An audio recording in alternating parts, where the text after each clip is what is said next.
Chapter 45 Mohammed, Hungary, 2015. 16 days from home. Sirens. Soldiers shouting through bullhorns. Screams. Explosions. Mohammed was barely aware of everything that was happening around him. He lay on the ground, curled into a ball, trying desperately to draw a breath that would not come. His eyes felt like bees had stung them, and his nose was a streaming cauldron of burning chemicals. He made a choking, gurgling sound that was somewhere between a shriek and a whimper. After everything, he was going to die here, on the border between Serbia and Hungary. Rough hands pulled Mohammed from the ground and dragged him away, his sneakers twisting and scraping on the dirt road. He still couldn't see a thing, couldn't force his eyes to open, but he felt his chest beginning to work again, the barest tendrils of air reaching his lungs. He drank the air in greedily.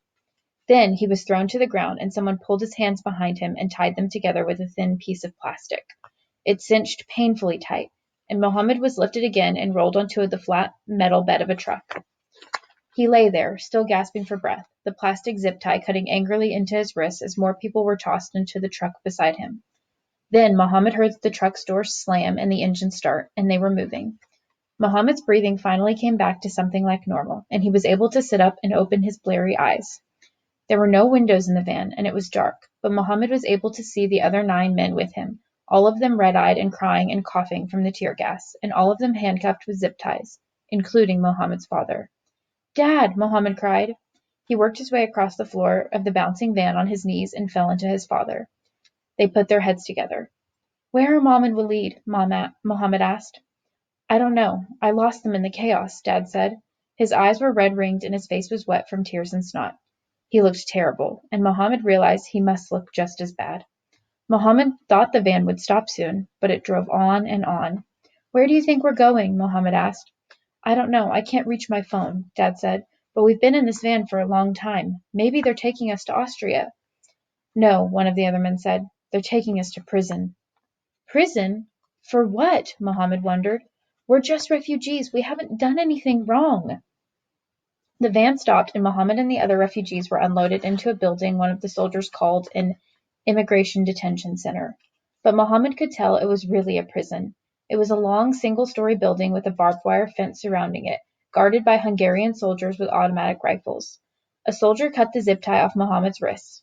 Mohammed expected the relief to be instant, but instead his hands went from numb to on fire, like the tingling needles he felt in his leg after it fell asleep, times 1,000. He cried out in pain, hands shaking, as he and his father were hurried into a cell with cinder block walls on 3 sides and metal bars on the front. 8 other men were pushed inside with them, and up and down the hall more prison cells were filling with refugees. A soldier slammed the barred door shut, and it locked with an electronic bolt. "We're not criminals," one of the other men in the cell yelled at him. We didn't ask for civil war. We didn't want to leave our homes," another man yelled. "We're refugees," Mohammed yelled, unable to stay silent any longer. "We need help." The soldier ignored them and walked away. Mohammed felt helpless all over again, and he kicked the bars in anger. There were similar cries of innocence and rage from other cells, but soon they were overtaken by separated families trying to find each other without being able to see from cell to cell. "Fatima? Walid?" Mohammed's father called, and Mohammed yelled their names with him. But if his mother and brother were here, they didn't answer. "We'll find them," Dad assured Mohammed. But Mohammed didn't understand how his father could be so sure. They hadn't found Hannah, so what would make him think they would find Mom and Walid? What if they had lost them forever? Mohammed was beside himself. This trip, this odyssey, was pulling his family apart, stripping them away like leaves from the trees in the fall. It was all he could do not to panic. His breath came quick and his heart hammered in his chest. "I don't believe it. They took us almost all the way to Austria," Mohammed's father said, checking his iPhone at last. "It's just another hour by car. We're outside a little town in the north of Hungary called Gier." Almost all the way to Austria, Mohammed thought. But instead of helping them along, the Hungarians had thrown them in a prison. Hours passed, and Mohammed went from panic to frustration to despair. They sat in the cell without food or water, and only one metal toilet attached to the wall. All Mohammed could think about was Mom and Walid.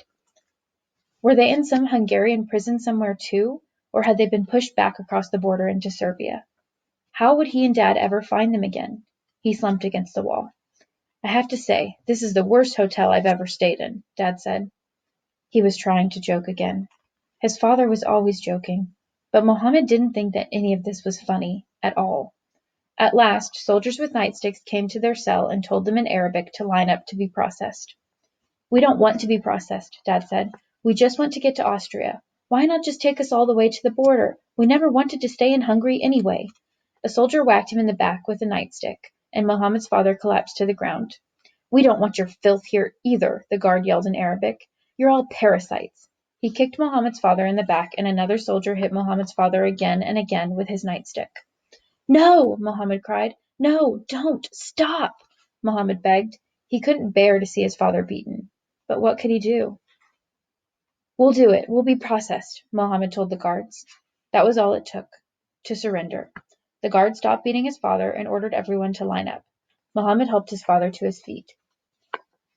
Dad leaned heavily against him, needing his son for support. Together, they shuffled in line along the far side of the hallway away from the cells. Men and women and children watched them with hopeful eyes as they passed, looking for their husbands and brothers and sons. And then Mohammed saw them. His mother and Walid. They were in a cell with other women and children. "Yusuf! Mohammed!" Mohammed's mother cried. "Fatima!" Mohammed's father cried with relief, and he stepped toward her. Whack! A soldier clubbed Mohammed's father with his nightstick, and Dad went down again in a heap. Mohammed and his mother cried out at the same time. "Stay in line!" the soldier yelled. Mohammed's mother reached for them through the bars. "Yusuf!" she cried.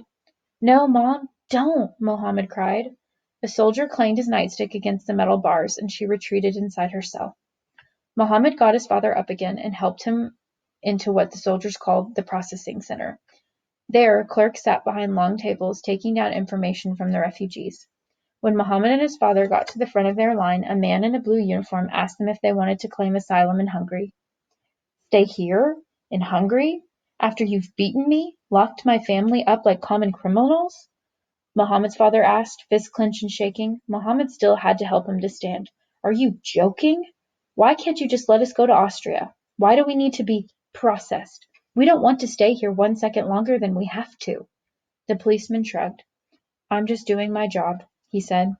Mohammed's father slammed his hand flat on the table, making Mohammed jump. "I wouldn't live in this awful country even if it was made of gold." The policeman filled in an answer on a form. "Then you will be sent back to Serbia," he said, without looking up at them, "and if you return to Hungary, you will be arrested." Mohammed's father didn't speak again, not even to make a joke. Mohammed answered the rest of the clerk's questions about their names and birth dates and places of birth, then helped his father back to their cell with the other inmates. Mohammed's mother cried out for them again as they passed, but Mohammed's father didn't acknowledge her, and Mohammed didn't respond. He knew that would only bring down the wrath of guards again. Head down, hoodie up, eyes on the ground. Be unimportant, blend in, disappear. That was how you avoided bullies.